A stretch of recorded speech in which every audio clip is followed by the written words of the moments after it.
Hace mucho tiempo, en la selva guaraní, vivía un tomate muy especial llamado Putaí, tan rojo como el atardecer y tan brillante como el sol después del mediodía. Los niños guaraníes lo encontraron cerca de la huerta comunitaria y decían entre ellos: pero este tomate parece que tiene vida. Aeteo y Jobeba. Entonces llamaron a la Yarui de la tribu, quien maravillada dijo: Arete mapicona esa bella co tomate.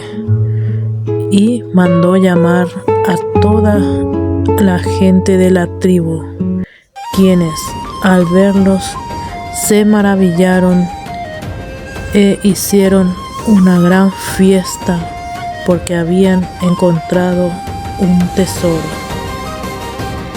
Entonces los niños le preguntaron: ¿por qué estás tan solito aquí? A lo que Putaí respondió: Yetuba cuera, hace mucho tiempo que dejaron de existir y solo quedo yo. Entonces toda la tribu se conmovieron y se juramentaron de aquel día iban a cuidar del tomate, el único tomate Putaí que había en esas tierras. Entonces el cacique de la tribu encomendó a 2 niños para que cuidase a Putaí. Entonces Yasú y Cuarajú, los guardianes del tomate Putaí, lo cuidaron con mucho cariño.